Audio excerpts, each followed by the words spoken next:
Assalamualaikum warahmatullahi wabarakatuh.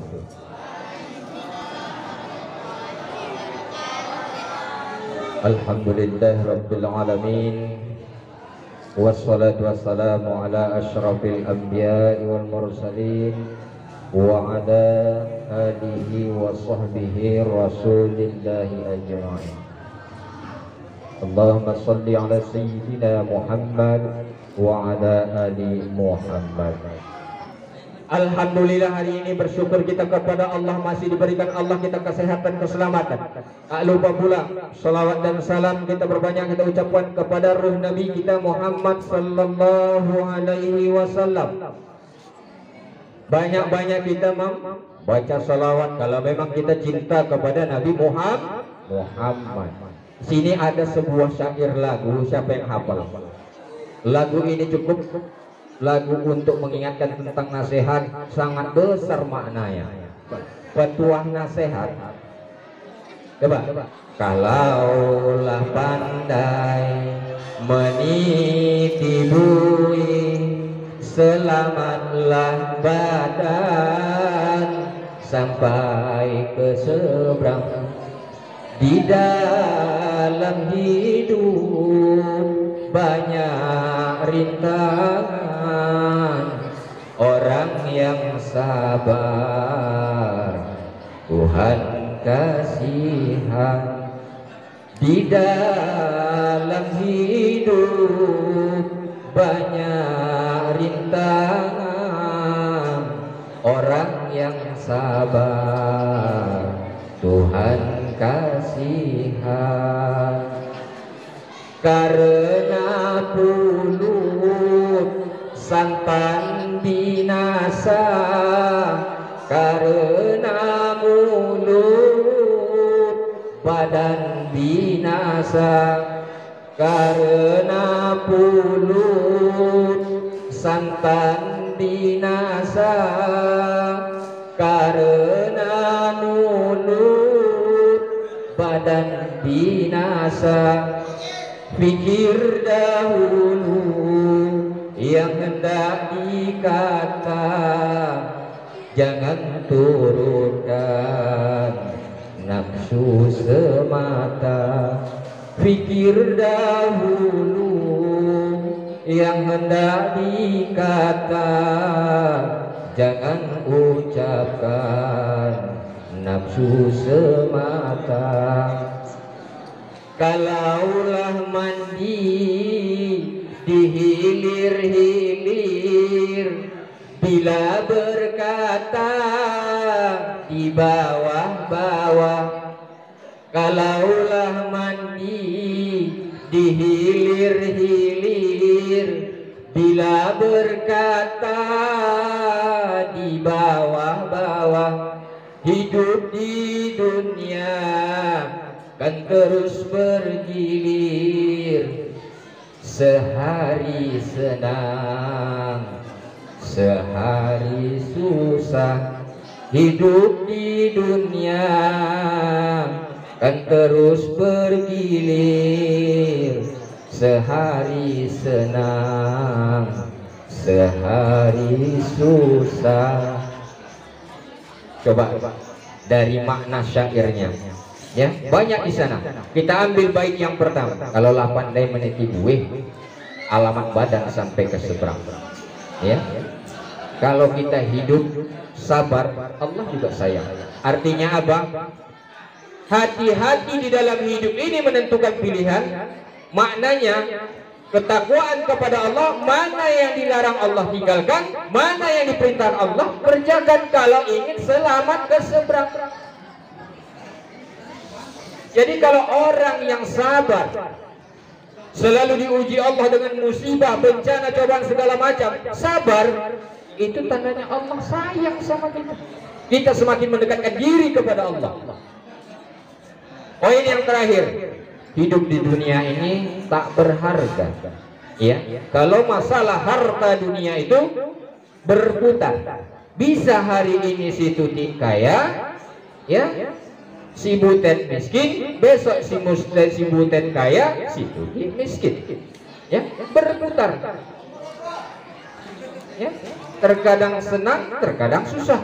Itulah cobaan hidup di dunia. Ya.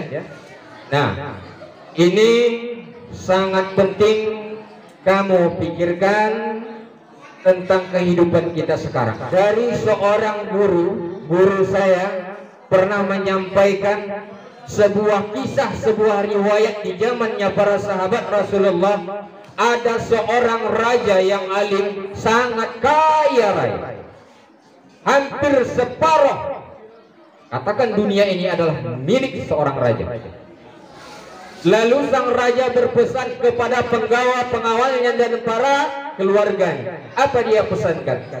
Wahai anak istriku, pengawalku, jikalau aku mati, maka tanamkanlah aku dan bangunkan istana, rumah yang mewah di dalamnya. Carikan aku orang yang mau menemani aku di dalam kubur. Jika ada orang yang mau menemani aku di dalam kubur, maka berikan separuh dari hartaku untuk dia. Lalu sang penggawa dan keluarga mencari, ya, siapa orang yang mau menemani tuanku raja nanti ketika mati selama 1 bulan di dalam kubur. Dibangunkan rumah mewah, fasilitas semua cukup. Banyak dijumpai para pegawai dan pengawal. Ketok rumah si A tidak mau, ketok rumah si B tidak mau, ketok rumah si C tidak mau. Terakhir ada sebuah rumah di hujung hutan. Ada seorang laki-laki, penghuninya di rumah itu memang sangat miskin. Tidak ada harta bendanya sama sekali. Dia hanya seorang pencari kayu. Yang dia miliki hanya sebuah kampak. Lalu ia tawarkan oleh penggawa, hai Fulan, apakah Anda sudi ketika tuan raja kita nanti mati, Anda menemaninya di alam kubur? Fasilitas di dalam kubur tercukupi, penuh, semua lengkap. Seorang tukang kayu berpikir dengan keadaannya yang susah sekarang, dia terima pekerjaan itu. Baik sang penggawa, saya siap. Ketika sang raja nanti mati, maka saya siap untuk menemani di dalam kubur dengan sebuah kampak. Singkat cerita, maka matilah sang raja. Maka diumumkan, maka seorang tukang kayu tadi masuklah ikut ke dalam kubur. Fasilitas di sana lengkap, memang dibangun. Ya. Singkat cerita, setelah ditanam, para pelayat keluarga sudah pulang, maka datanglah para malaikat. Nungkar dan Nangkir menanyakan, Marabuka, siapa Tuhanmu? Manabiuka, siapa nabimu? Makitabuka. Yang dia tanya bukan sang raja, tapi seorang yang tukang kayu tadi yang ditanya malaikat. Ya, bukan rajanya, tapi seorang yang miskin, tukang kayu tadi yang ditanya malaikat. Singkat cerita, mungkin terjawab, masuk kepada kampak yang dia bawa. Wahai Fulan, itu kampak dari mana kau dapatkan? Artinya apa nanti? Kalian ambil hikmahnya apa di balik cerita seorang miskin yang membawa kampak ke dalam kubur itu. Lalu malaikat bertanya, hai Fulan, dari mana kau dapatkan kampak itu? Aku beli.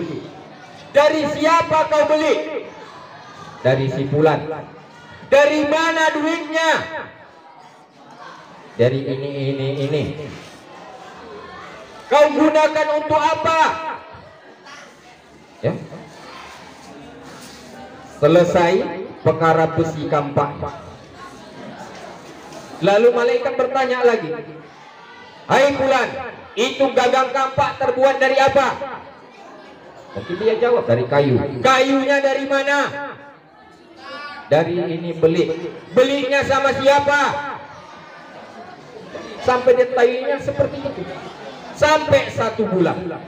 1 kampak urusannya 1 bulan.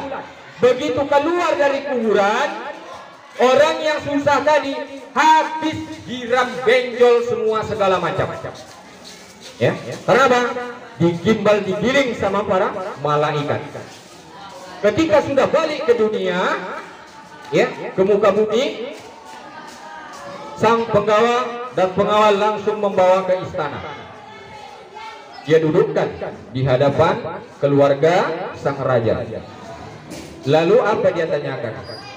Sesuai amanah sang raja, hari ini janji yang kami ucapkan kami tepati.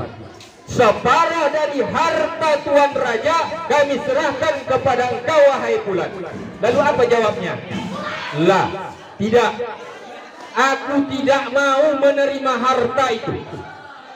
Lalu sang pengawal bertanya, kenapa hai Fulan? Harta yang segitu kau bagikan kepadaku, bagaimana nanti aku bertanggungjawabannya? Sementara kampakku satu bulan aku habis dihajar para malaikat di dalam. Ya, hati-hati. 1 kampak prosesnya 1 bulan. Bagaimana harta yang separuh dikasih raja nanti? Bagaimana ceritanya, tanggung jawabnya, pertanyaannya oleh para malaikat di dalam kubur?